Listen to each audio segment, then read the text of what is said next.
I think that a failure of a team, a family, a society, a workplace culture all starts when people stop taking responsibility and they start pointing fingers. I get angry that people are, well, Gen Z this and Gen Z that. Who raised them? Who created the world they're living in? We did that. They're children. And now Gen Z over these years has gotten older to where they're young adults. But even so, man, they're young adults. It's on us.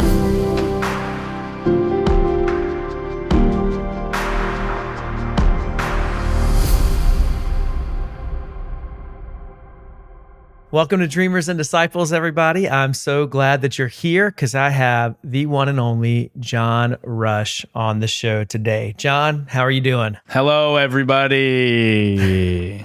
I'm excited to be here. I'm on a podcast with someone who I've looked up to since I was 17, which probably makes Wade feel old, but it makes me feel honored. Well, it all depends on how old you are right now, which I'm 31. So 14 years, dude. I was basically like your youth pastor from far away. Yeah, you were my Sonic youth pastor. When I got saved, they handed us a burned CD that had pirated music on it.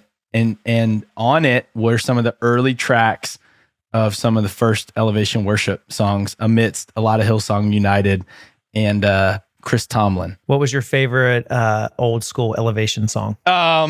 This is... Yeah, it has such a long title. You always correct me. This city, Lord, it is yours. Oh, yeah. Teach us to love the way you loved us. Send us out. Oh, dude, that's fire. We need to bring that. We need to bring that back. You know what I learned about musicians, though? You guys hate your old stuff because if people are singing your old stuff, it means they're not singing your new stuff. Is that how it is? That is the curse of a musician. No matter how popular your old stuff gets, you always want people to like the new stuff more. Oh, Kingdom Come, you guys. Find it on Spotify and Apple Music, featuring Chris Brown, Wade Joye, Mac Brock, and Pastor Stephen Furtick, and more probably. Well, I mean, I think this podcast has already been worthwhile just for that moment right there. But John, you're a man of many pursuits right now. Yeah. You're doing a lot. You're the you oversee groups and youth at the Ballantyne campus at Elevation. Yes. You are a content creator for Parent Protech. Yep. And you do a lot of social media and content creation, specifically focused on helping Gen Z leaders and equipping them. But before we get into any of that, because that's all great stuff, I want to know, Lord of the Rings or Star Wars? You can only have one for the rest of your life. Which one and why? Gosh, this is wow. I'd have to say Lord of the Rings, though. I just think what J.R.R. Tolkien, it came first in what he did, and he wrote that thing in the battlefields of World War I around like lamenting some of his lost friends and lost aspects of childhood. And like now George Lucas has wrote an expansive universe, however, and a universe that has been quite diluted and widespread. And somehow Tolkien, I think that universe is a little bit more pure.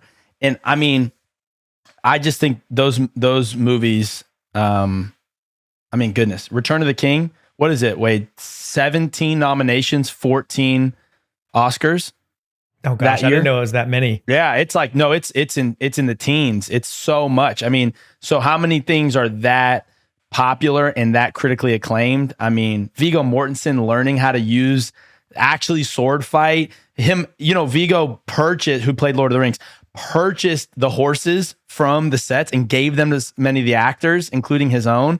Like, I mean, Peter Jackson, but I would say that even before the movies, the books, man, just the books are just so rich. I will say, if you're trying to get into Lord of the Rings, I will say the biggest impediment is that in the first book, they don't make it out of the Shire until just around page like 310.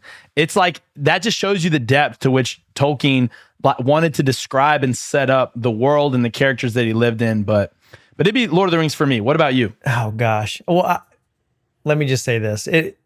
That long journey out of the Shire almost did my daughters in when they were trying to read Lord of the Rings. It's a lot. But after that, they loved it. But I remember as a kid, like reading that trilogy over and over and over. I got obsessed. I was buying all the like the Silmarillion and the auxiliary content and books of maps. I mean, I went full geek mode on that. So it will always hold a special place in my heart, but I think Star Wars for me is still my first love. And I think what might do me over is so far, and I don't know how, and it could be a sign of the modern age. Do you think your kids' love for Star Wars probably took you over the edge? Because your kids love Star Wars more than they love Lord of the Rings, it seems. They actually have a Star Wars YouTube channel. Yeah. So that definitely helped it. But I think as a kid, one of the first movies I went to that I can remember going to in the theater was Return of the Jedi.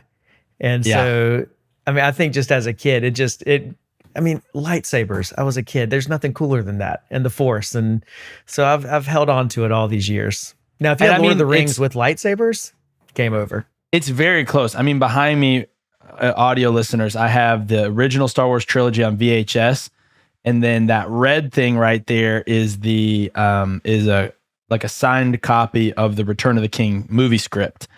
And so that's pretty cool. And then around my corner, I have Gandalf's sword, Glamdring. So I have a lot of nerd stuff in here, but yeah, well, since we're describing our offices, if you look over that shoulder right there, there's a lightsaber. Yes. I have several Darth Vader masks around here. So yes, you and I, we could have this whole podcast just be about fandom and nerd things, but that's for another time. And put it in the comments if you guys want to see a full-fledged version of that. You know, we've actually been pursued by several media conglomerates to have the Wade John nerd culture theology Talkfest. If you want to see that, just let us know in the reviews in the comments. Let us know. Maybe we'll start doing some bonus episodes. You never know. Yeah. Dreamers, disciples, and nerds. That's going to be yes. Well, John, tell me this, because you focus so much of your work on both reaching and pastoring and discipling students who I guess would be Gen Z, although I get all the gens confused. I guess Gen Alpha, would that be in there as well? Gen Alpha is probably, they say that could be as old as 13. So okay. Yeah, so your kids might be more in the Gen Alpha than Gen Z. Yeah, so my twins are 15 and Sydney's 11. Yeah. So we kind of have both there. Yeah. What are you learning about ministry from working with Gen Z kids right now? Yeah, I think I'm learning that, relational discipleship is the X factor. And that even kids who are grown up in fantastic homes still require some of that auxiliary support. It's not a sign that a parent's doing something wrong. I remember, because I grew up in a broken home. I remember I used to think, oh, well, if you had a good parents, you don't need a youth leader, But I think adolescency, there's something about it where that even in the best case scenarios, they need a couple auxiliary voices. Now, hopefully those auxiliary voices are pointing towards the parents and are with the parents. I don't think it needs to be as dramatic as every kid runs away from home, and every kid, I call all my kids my best friend, and I'm going to call them that forever. And I plan, that's my goal. That's like the highest goal I have in life, other than to stay married to my wife and for her to be my best friend and for Jesus to be my best friend. I don't want to freak out. You got a lot of best friends. Staff member from Elevation doesn't love Jesus, I'm like, come on. But I think of that quote in 1 Corinthians where Paul says that you have 1,000 teachers, or depending on the translation, guardians in Christ, but you have no spiritual fathers. And then he goes on to say, I yearn to be with you, but I can't. So I'm sending my son in the faith, Timothy, and he will be your spiritual father, and you will imitate him. And by imitating him, you will imitate me. And by imitating me, you will imitate Christ. And I just think that's the biggest thing that I'm learning right now, is that content, is great and it's terrible. But no matter how you cut the cake, those kids need relational equity in their lives. Relationship wins the game, wins the day. That's what I'm learning. So in light of that, and I wanted to start there, because if relationship is the win, how are you doing that in a world where so much of that, of of their time and their attention is focused online. It's through social media. I know you have a huge heart for gaming. So how have you had to innovate what discipleship looks like while still keeping the same heart constant? Well, I sometimes and I should research this, and maybe about the historical reality or not of this, but I have to imagine that sometime in the world, in the 1800s, 1700s, 1600s, a couple hundred years after the printing press, people were sitting around being like, "Can you believe all these kids reading these books?" I mean, they've got the mountains right there. They've got the sea right there. And what are they doing with their heads in these books? Whereas today we would if you read a book, you must be doing a good thing, But I think that any new form of technology and any new form of information extraction is probably not always immediately accepted well by the older generation. It probably seems like distraction. I mean, you're talking, we're not even 1,000 years into most people being able to read, I mean, church used to be, you went to church so you could hear the scriptures read, so you could hear the scriptures. That was, I miss those days as a preacher a little bit, not as much pressure. You just read hey man, Psalm 79, check this out, dude. It's crazy, Uh-huh. And so I just think that we demonize methodology, because it's the easy answer. If that's wrong and they're wrong, I never have to go, well, what am I doing? And if my screen is the reason why my kids checked out, well, it's easier to say that it's the screen's fault than it's the fault that I'm working too much and I'm not in touch with my emotions and I'm not engaging with my kid, And so I think that when I think of social media, I think it's social media. Gen Z does not necessarily think of content as content. They view it as conversation apparatus. In fact, they probably don't even have a lot of language for it because it's so a part of their everyday lives, So when they're watching some Twitch streamer, a short of what a Twitch streamer did on a live stream, something stupid, they're watching it thinking, I can't wait to show my friend. And when they're sharing, it's the same muscle as them sending it to someone to interact with them socially, as much as they're going to run up to their friend and show them a clip. And now that's not for me to say that that's the ideal social interaction, that and that there doesn't need to be balance. I just think that, like, what are video games? We're playing a game together. So Settlers of Catan, because there's no screen, is just so much more inherently better.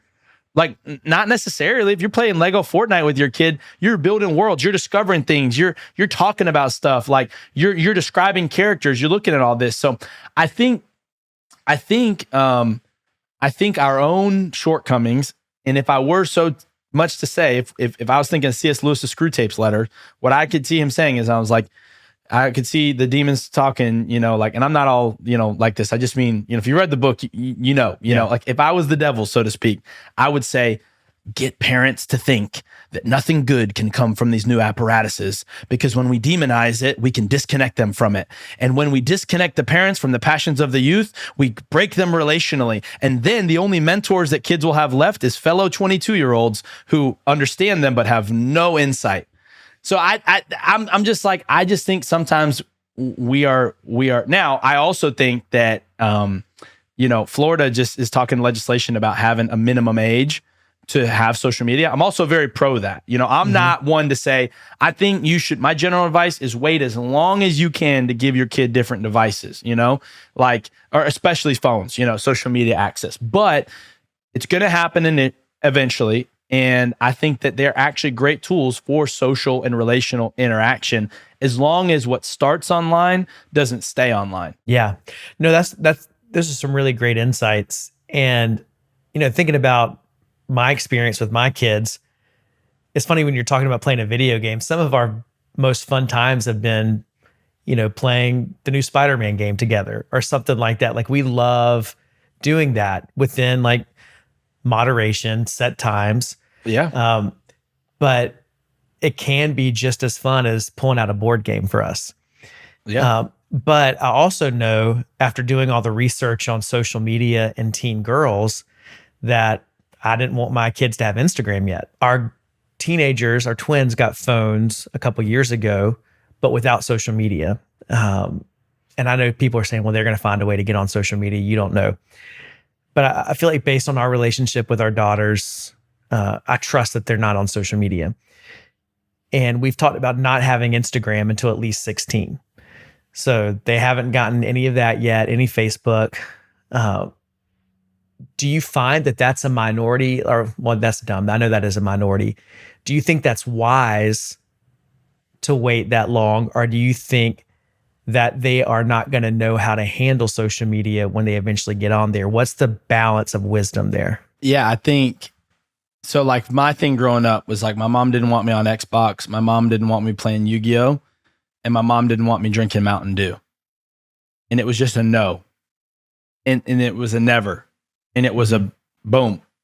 And I would just go across the street to Johnny and Jared's house and they had all those things, you know? And I was just tearing it up on Grand Theft Auto Vice City, just guzzling Mountain Dew just in excess, you know? And like, and so I think that there's a fine balance. There is an important balance to having a long game vision and just being more open with your kids, you know? Now, granted, my mom raised me as a single mom, so maybe it's more difficult.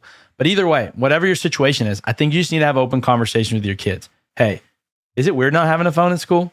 Listen to them. What is it? What are the tensions? And even taking time to say, how can I help you? Listen to them. Yeah. And just by opening up the conversation, I think you gain so much. And instead of pretend, like I feel like my mom, God bless her, pretended like my whole life I'd never play Vice City. I'd never see a Pop-Tart. I never, you know, instead of going, how do I introduce this to them in moderation? So that's why to me, I think playing video games with your kids, you know, even little healthy ways of like, hey, this is Instagram. This is a social media app. You want to send a direct message to your aunt? Let's do it. Show them it. Like, don't make it. I think whenever we try to make things so mysterious and so abstract, we almost create more of an allure to it. But I think you need to have those strict boundaries, in my opinion. I think the evidence is pretty overwhelming that that it's not something that you should have unfettered access to. But I think there's a way to embrace the fact that they're gonna be with the phone eventually, and let's let them learn it like in the home. And I think one of the things I've even learned with Parent Protect being on part of what they're doing is like there's a lot of other phone options out there than just a straight up iPhone that has access to everything, you know? So there's other options to not steamroll. What's the opposite of steamroll? slow walk your kids into technology and social media. So I mean, I think how you're doing it sounds about how me and my wife are going to plan to do it. Well, I think I like what you mentioned about conversations, because I found in our family, the more we can talk openly about complex, divisive, confusing issues, it helps us teach our kids how to think biblically and with wisdom about things for their age. Yeah. And so, you know, I'll show them my social media, like you said, and I'm like, hey, help me with this post, help me figure this thing out. And then you did a takeover once on one of your speaking trips, right? Yeah, they'll like do Q&As and stuff. And then, but we've asked them a couple of times, like, how do you feel about not having Instagram? And they're like, we really don't want it because we see what a time suck it can be. And so I think, but I know once that door eventually is open, it's a whole nother thing. Yep. But I think an interesting part of this is we as parents are forced to confront, and sometimes don't want to confront, our own addiction to technology. Yes. So it's easy to focus on the way our kids use it without also looking in, we don't want to look in the mirror at the way we use it and how often we're on it. Yeah. And so I think that's one of the things that it's been hard for me to hear sometimes when my kids are like, can you just please not be on Instagram right now? And that sucks to hear as a dad. I'm like, oh, do I really need to be on this right now? Am I really doing this for my job, or am I trying to just do this either to feed my ego or as just a natural response and I'm just wasting time?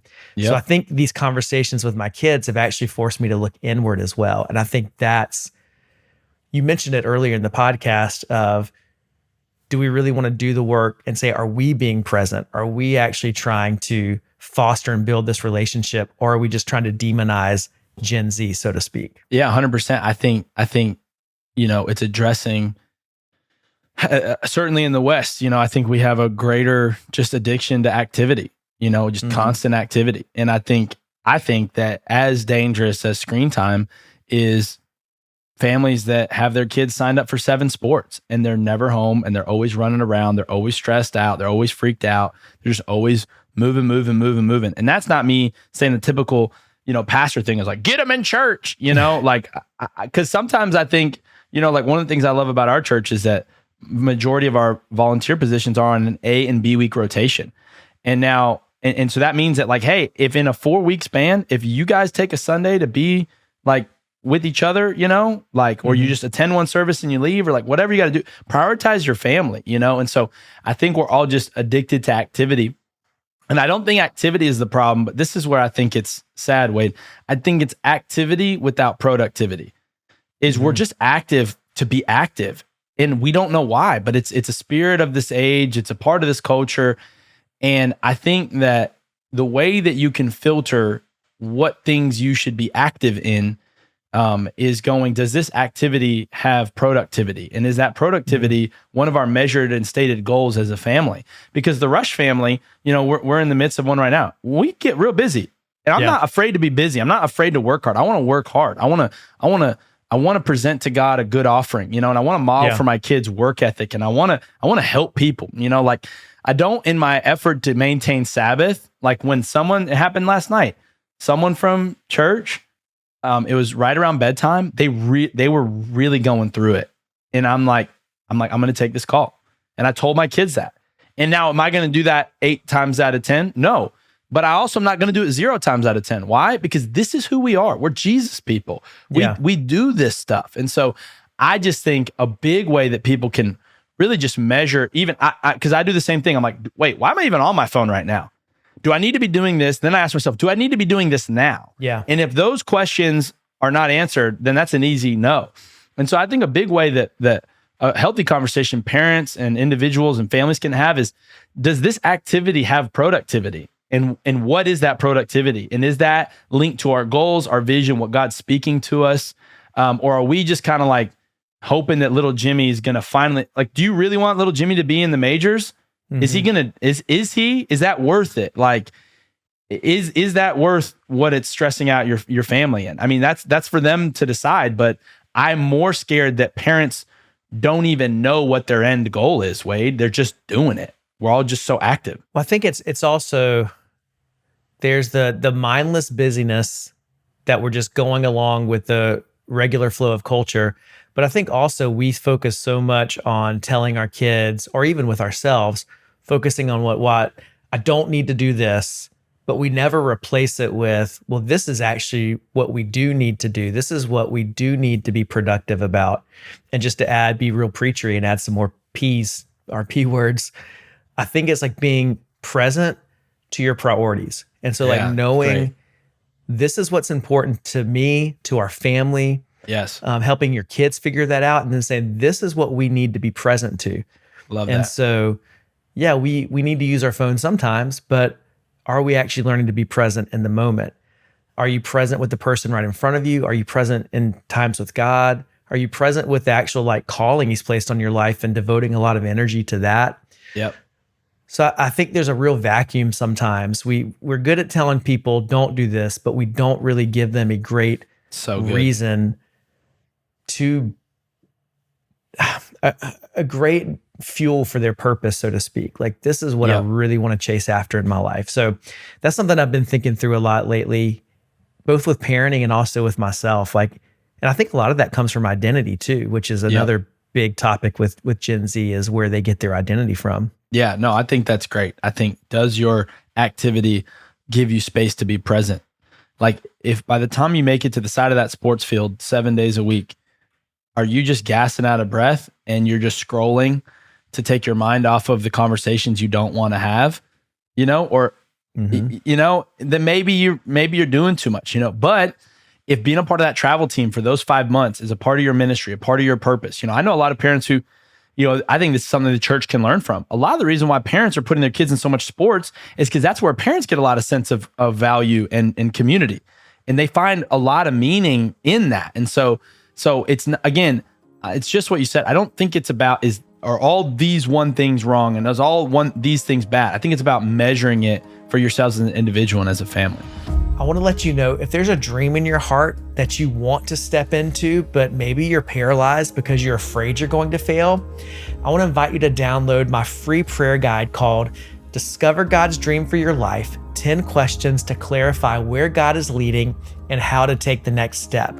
And you can get that free download at wadejoye.com/10 questions. That's the number 10, wadejoye.com/10 questions. I'm curious about this because we've talked about how Gen Z can be talked about disparagingly or demonized or looked down upon. What are you seeing as the strengths that we can actually gain from Gen Z? How can we learn from them? How are they uniquely equipped to live out the power of the gospel in their generation? What can us old folk learn? Well, I want to start by, my framework for this a lot comes from language, from values that I do think are biblical, but language I was given through a book called Extreme Ownership by Jocko Willink and Leif Babin. And I think it's my number one. Like, I love my John Maxwell books, I think those are my foundational leadership books. But when I read Extreme Ownership, I feel like I've been living off Extreme Ownership for like 7 years. It's up there on that bookshelf right there. I mean, it is. And I think that a failure of a team, a family, a society, a workplace culture, all starts when people stop taking responsibility and they start pointing fingers. And it's something that really makes me, I get angry that people are, well, Gen Z this and Gen Z that. Who raised them? Who created the world they're living in? We did that. They're children. And now Gen Z over these years has gotten older to where they're young adults. But even so, man, they're young adult. It's on us. So what? You get to be 45 and now the young people, it's their fault? No. A society is at its best when older people take responsibility. And you're like, well, that's unfair because they don't listen. Yeah, leadership is unfair. And let me tell you why. I have not observed that Gen Z are non-teachable people. I just have observed that Gen Z can tell who's for them and who's not.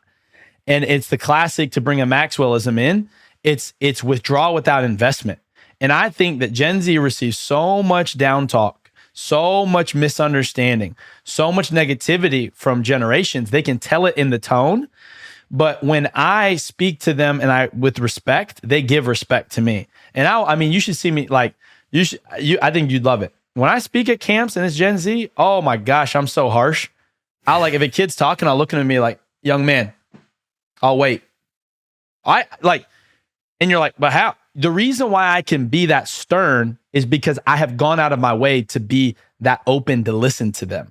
And I think that's just like parenting. I think that we have to, on some level, not that everyone needs to adopt all of Gen Z, but all of us have to realize this is on us. It's our great joy and privilege to help pass the baton of generation to generation. And before I can lead them, I have to start by serving them. And that does not mean that's a 7-year process, Wade. I'm just saying, I'm like, dude, stop making fun of all the stuff that they like. Learn a little bit about it and then tell them what to do and they will do it. And so, I mean, I think there's so much good in them. I think this is a generation that's surprisingly above a lot of the kind of like societal, like there's some areas, Wade, that we really need to be more black and white about what's right, what's wrong, what's truth and what's not, that's for sure. But there's some areas, I think, especially amongst people groups that culturally it's kind of like you're either this or you're that. I think Gen Z sees through a lot of that and they embrace kind of like they're so eclectic. They're like, yeah, I can like this and like that. I can believe this and still associate with someone like that. And I don't mean that they should have fluid beliefs. I think that that's a downside. I think that because of this, we have to help them find, if they're Christ followers, a more, we need to be better at teaching a more actual fundamental non-fluid approach to faith and belief. But when it comes to just how they see the world, I think they see it very wide open, and possibilities. I think that I've seen some really hardworking, people in Gen Z. I think just like anything though, I mean, I'll end this question with this thought, is that just like anything, oftentimes our greatest strength is also the other side of our greatest weakness. Mm-hmm. And so this generation's very in touch with their emotions, which is very good. But now we're starting to see the negative side effects of that. We're now starting to see some more detailed research about how that maybe there is such a thing as too much therapy, too much emotional support, because we're telling kids so much about their emotions. They're then speaking it over themselves, and they're becoming trapped in it, and everything is an issue to them, instead of saying, oh no, I've just had a bad day, I'll get above it, But let's not forget that we came out of a world where none of us talked about our feelings, and that wasn't good either. I think it's like, how can we learn from both? How can we embrace their openness to emotions while teaching them to not be ruled by their emotions, instead of throwing the baby out with the bathwater? What I hope doesn't happen, Wade, is people are like, see, I told you therapy was wrong. And it's like, no, homie, you're just mean to your wife. You need a counselor. Like, you've got some trauma. Like that, just because that teenager is overdoing it doesn't mean that you're not underdoing it. I think it's about a little bit of the blend. And I feel like I've learned so much. I feel like the value of mentoring is I learn as much as I give. Yeah. And it's beautiful. I love Gen Z, and I love the little Gen Alpha aliens we're starting to meet too. Great answer. All right, I'm gonna switch gears a little bit. You posted this on social media recently. You said, what if our constant attempt to be brilliant in our teaching is actually making the message of the Bible less clear? Can you explain more about that? Yeah. So, I mean, like, for anyone who doesn't know, and it's surprising, a lot of people, you're a person that knows this about me, but a lot of people writing and public speaking is my highest art form. It's my favorite thing to do. I was writing before I knew that it was a thing, to do. When I was in middle school, it was always my strongest, class and all of that. Even now, my celebrities are all stand-up comedians. I'm like, oh my gosh, I love preachers, like I love that about Pastor Stephen. I love TD Jakes, how he uses like these pauses. I love how Dave Chappelle can come in and like make you laugh and be the most incisive on like a divisive issue, and you're like, make you think. Like, it's just jaw-dropping, like I could freak out about it. It's one of my goals this year is to go to some random town where no one knows me and try stand up. That's one of my goals this year, is just to try. Oh, I want you to do that so bad. I want to try. It's so difficult. I find being funny so difficult. So just in terms of me speaking about that, it's really not me trying to be a snob. It is just one of the things that I'm very passionate about. And I do think that as I've gotten older, I've realized I'm kind of gifted in. And what I've realized even in myself is that sometimes, especially when we're teaching the Word of God, we try so hard to say it flashy that we let the flash outshine the helpful parts in the substance. And I think questions like, hey, do people remember the illustration, or do they remember the truth that represents the illustration? I think that's a fine line. I think if they remember, dude, you did that thing and it blew my mind, but if they don't remember what biblical story is attached to, I think that's kind of a miss. And I think that sometimes, I've learned this from Gen Z, I've been a part of so many large production services. When I talk to my teenagers, you know what they ask for? They want more worship and more teaching. Isn't that so funny? Yeah. They want more worship and more teaching. That's what they say to me. I've never heard a teenager say, man, can you just turn it up? Hey, I want a 7-hour. Now, that's not to say that they don't enjoy some of that stuff, and maybe they're asking for more of that because that's typically what we tend to give teenagers less of. I don't know. But I think that sometimes when we try to insert our own brilliance, it eclipses the brilliance that's in the text. Instead of realizing that specifically when it comes to preaching the Word of God, our job is to just help make clear and reveal what already is the most brilliant, life-changing text ever.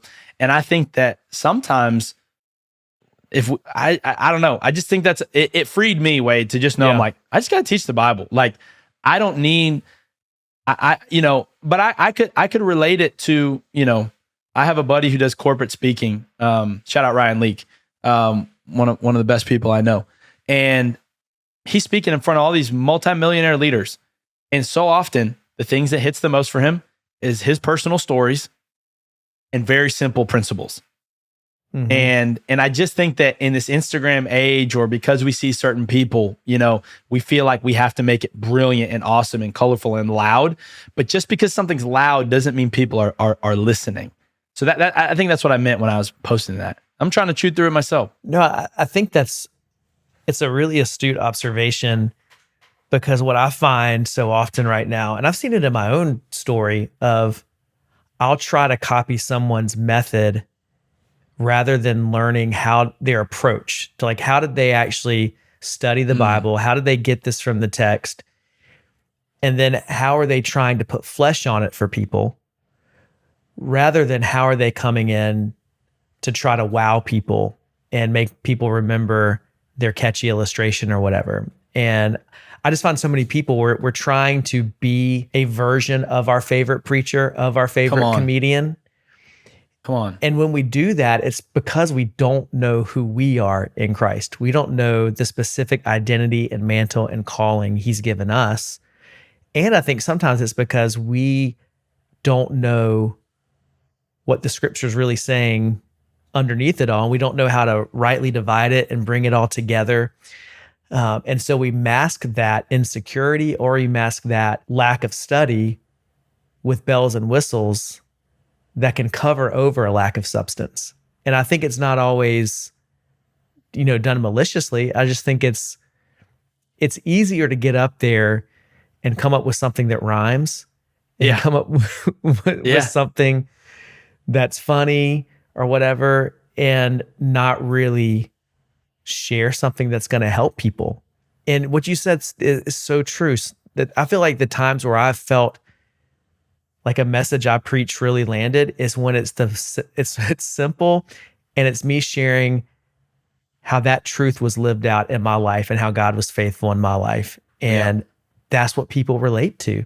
Yeah. And so what I'm not saying, and I think you're not saying this either, I'm not saying don't hone your craft, don't work on your message, don't try to find ways to make something to use something that's cultural or modern as a way to help people understand the truth of the gospel. I think there's value in that for sure, using a current cultural context, but don't lead with that, I think, is what you're trying to get at. Am I getting that right? Yeah. I mean, there are 66 books in the Bible. Even if you preached every week, if you were a preacher that preached 52 weeks and you did a whole book of the Bible, you wouldn't be able to get through it in a year. There's so much of the Bible that I think we just leave on the table. And I think we need to pull ourselves into some of those stories and ride the tension of the text more than we try to come up with like alliterations and brilliance and all that. And I think we should spend less time trying to be like our favorite preacher and spend more time. Yeah. Like I think what I hear you saying is be the preacher that God has made us to be. I mean, there's so much. I mean, I've been basically nonstop in church for the past almost 16 years of my life. And there's still so many things I've never heard taught from the Bible. So I'm kind of just like, maybe as an encouragement, hey, don't undervalue what you learn from the Bible. Like you got to dress it up all the time, just teach it to me. I'm hungry, bring it on. I need it. Yeah. I think even tying it back to the Gen Z conversation, I feel like they are hungry for truth. Yep. And whether they know how to verbalize that or not. So don't water down the truth. Like give them the life-changing truth that we all base our lives on. Every Joe Rogan episode I've listened to these last like 10, 12 ones, he's bringing up the Bible. Jordan Peterson's not even, I'm not saying he's not a Christian. We're not sure in terms of his relationship with Jesus and his actual beliefs in Christ, but we know that Jordan Peterson has a high value of the Bible. So people who aren't even necessarily within the church are showing us how valuable this content is. And we're just like, nah, man, I need ping pong balls. Like, nah, man, like, and here's the other thing that I think we're scared of. And this is where I think I with all of this, there's a layer of grace, because you and I both know that some of this is not the cultural norm. And it's hard to step outside the cultural norm and what people expect and what you don't see other people doing. But I think I want to be a part of a generation where we're teaching more of the Bible, and just plainly what it says, and just teaching the Bible, like we have a mutual friend, who will do a Lord of the Rings podcast for, shout out Nathan Finocchio, in their church, they're doing a whole chapter every time they gather on a Sunday, I'm not saying you have to do it that way, but I value that, and now that's hard as heck. And again, I just think there's a lot of different ways to think about it. But here's the other thing, Wade, is that I think is very not culture the norm. As pastors, we tend to feel more comfortable talking about our sin from 10 years ago instead of our sin from 10 days ago. And that's why we keep running out of content, because we don't feel okay talking about how the text interacts with what we dealt with yesterday. If we did that, we would never be out of content.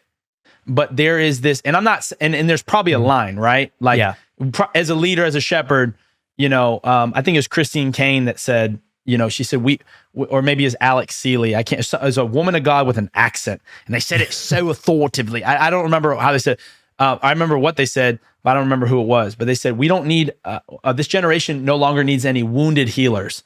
And I think what they meant by that is we don't need sometimes people have used their testimony as a crutch, Yeah. But I think that's because they never actually dealt with their testimony.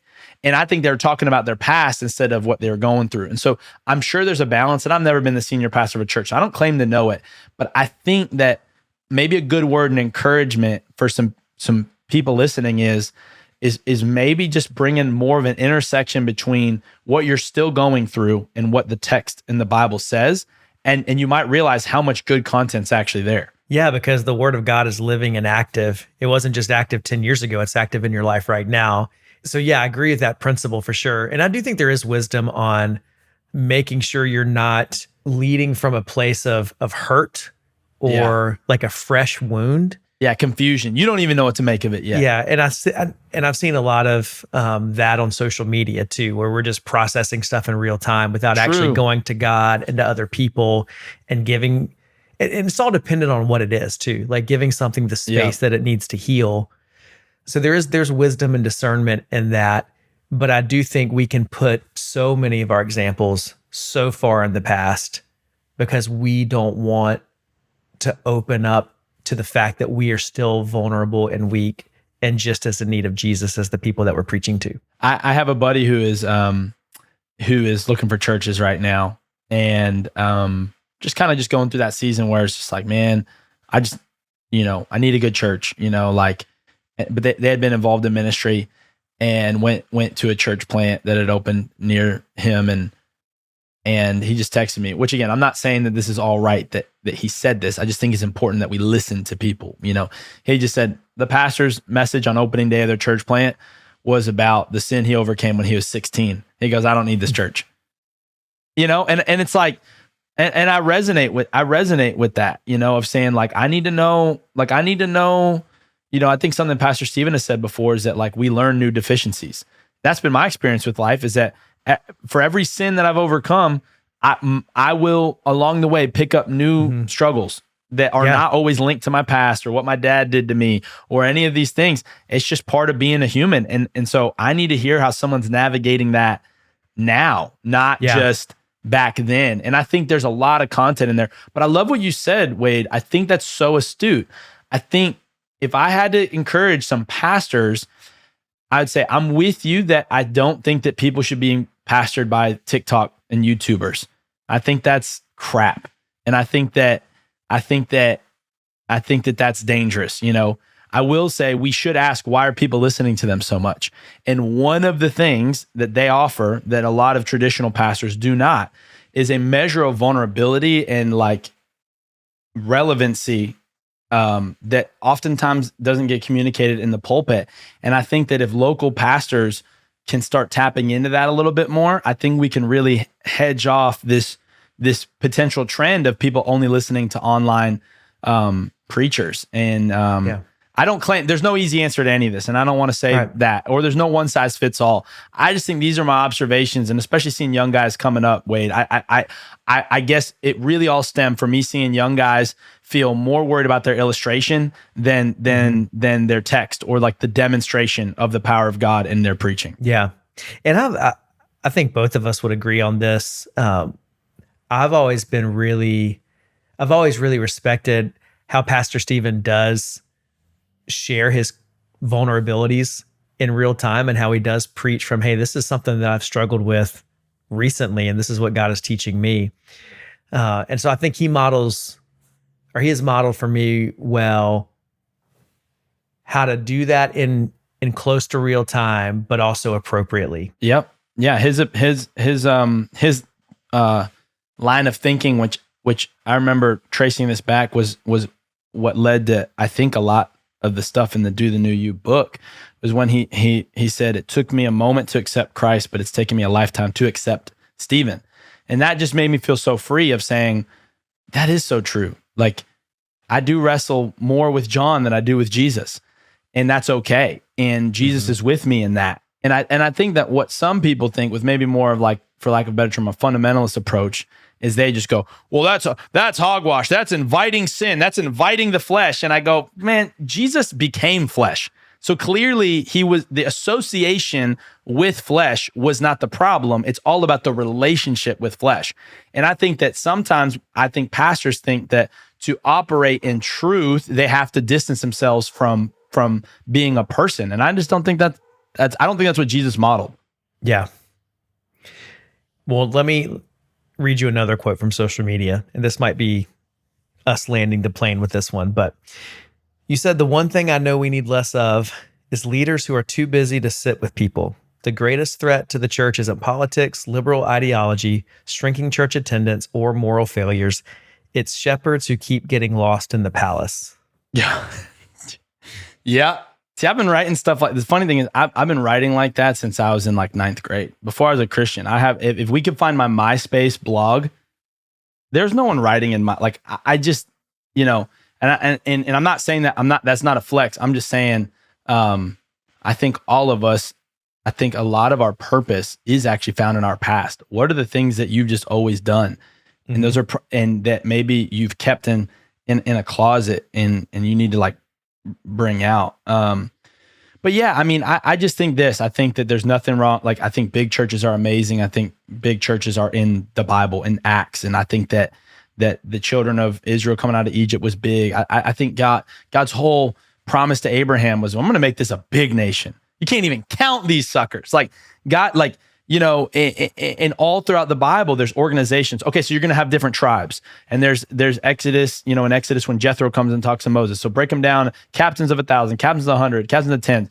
Then there's in Acts where the Gentile and Jewish women are arguing over the distribution of the food, and then that's when the deacons get called up. And Stephen the martyr, one of the best sermons ever preached was from a guy who apparently isn't even a preacher. Because the apostles were like, we must save ourselves for prayer and teaching of the word, which I think is dope to know what you are, what your main focus is on life, because you can be really busy. But I just think, again, I think it goes back to that extreme ownership, Wade, is I just, it hurts my heart how much we will give ourselves a free pass to not talk to God's people.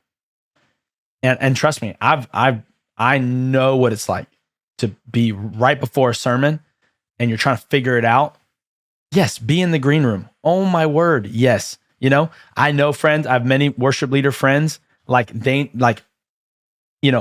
even in between services can be hard for musicians, right? Because there's not that much turn time. And like, what if you get caught? And then, you know what I mean? Like, yeah. So it's not, I think sometimes some of these like slam dunk social media posts are from people who just don't really get the practicality of it. Like, if you're not walking out into the lobby well, maybe that's just not practical. It's not about the lobby, or it's not about a certain place. It's just that, like, are you still walking with people? Are you sitting with people? I think I think that the future of the church, John Mark Comer said this, and a lot of people got mad at him for it. I didn't realize people didn't like him. But people will find something to not like about anyone. He said, I think the future of the church is more tables than it is stages. And what everyone thought he meant is, so there are no Sunday morning gatherings, And even if he did mean that, who cares? The truth is, what he's getting across is that the cry of this world is not more content or large events. The missing link is tables to pass information. And I'll just say this as a 31-year-old, and I say this humbly, but from a place of pain. Where are the 50 and 60-year-old Christians? Where are you guys? Where'd you go? Like, why is it so hard to find mentors? And I'm not saying, I'm not saying my spiritual development is not my responsibility. It is. I'm talking about generational handing down of faith that we see in the Bible and that we know is the best, most rich moments of life. There was this post, did you see it, where Chris Hodges from Church of the Highlands was with his mentor, John Maxwell, and they took a picture together? Did you see this? It got memed. Mm-hmm. And it got memed because they were so close, it almost looked kind of like silly, But I'm like, oh, that stirred my soul, Wade. Because I go, that's what we are made for. We are made for intimate relationships with one another. And yes, within our family, but also beyond our family. And I just think that my question to pastors, my questions to leaders, my question to myself is in our quest to do things from a platform, have we lost what it's like to be in the pasture? And that, I do not mean that you need to feel the pressure to go lead 7 small groups, because some pastors listening to this, Wade, they finally delegated some stuff and they're not doing too much. And we know that that's a thing. I'm just saying that in our effort to delegate, have you removed yourself? They used to say this about the president in one of my favorite shows, The West Wing.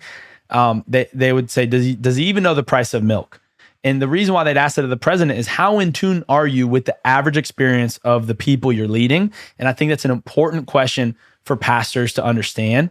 I mean, Jude Fuqua is an older pastor, I think does this really well. He was with Wendell Smith up in Washington, and he's got a lot of really great talks on relational discipleship, on eldership and translocal eldership, and just this more innate framework of the family of Christ, the family of God. And I say that challenge not just to pastors. I say that to businessmen and women. And as a 31-year-old, man, I'm saying, where the 40, 50, 60, 70-year-old saints at? We need you. And I'll say this too. The Rush family, we're doing it for the 20-year-olds. We're doing it for the teenagers. Okay. So we're not asking for something we're not doing. I've been leading teenagers since I was a teenager. But and I'm grateful for people that have, the people who have changed my life the most, Wade, were people who made time for me. And so I just think it's a good audit, Wade, is, clearly I'm passionate about this because I talked long on this, but I think it's a good audit for any leadership culture in a church, for any leadership culture as Christians, to say, man, are we interacting with the people? Are we in tune? Are we in touch? Or do we get lost in the palace? And that was obviously, well, maybe not obviously, but that was a reference to when David had his greatest sin. Potentially second greatest. God was so mad when he counted his soldiers. He sent that plague, which is a whole thing, but one of his top 2 greatest sins, Bathsheba. It's that verse in 2 Samuel. In the springtime, when kings went off to war, David stayed home. And he stayed home in the palace instead of being on the front lines with his men. So I think the greatest threat to the church in America is not any of those things. It's if pastors don't care for themselves enough to stay engaged with their people. Yeah. I like that you're passionate about it. I think we need a lot more passion like that in leadership in the church. And so I appreciate you for that. I've always just enjoyed our lunches that we get every now and then, not often enough, but just I love just the burden you have for this generation. And so keep pushing, keep innovating, keep doing what you do, keep teaching, because you got 47-year-old guys like me who are inspired by it. So where can people follow you and keep learning from you? I mean, the main thing that I'm active on is my Instagram, John W. Rush, JONW Rush. Just trying to help Gen Z leaders win. Most of my content's geared towards parents and pastors. I've found that that's just my greatest contribution to Gen Z in a social media sphere. Like, I'm not necessarily the most wired guy to make memes and TikTok dances and like clips and stuff. Like, there are people that are. I've found that my greatest social media contribution is helping resource parents and pastors to connect with Gen Z and Gen Alpha differently. And so find me on there, say hello. And if you see one of my videos getting a lot of views, say something nice, because the double-edged sword of social media is when a video starts reaching a lot of people, it just reaches a lot of people, and you get those flybys. You know what I mean? When an Instagram reel starts to do really well on views, I always know it's coming. Just these people I don't even know. So, say something nice to me. It'll mean a lot to me. So y'all be nice to John. Yeah. That's our final words here. John, thanks for being here. And everyone else, thanks for listening on Apple or Spotify. Or if you're watching on YouTube, please subscribe and like and comment and share. Do all the things. I would love for you to share this episode, because I think so much of what John shared is what we need more of in the church right now. And so share it, and you never know how just sending a podcast link, how that can really help somebody. So thanks for joining us. We'll see you back here next week for more Dreamers and Disciples.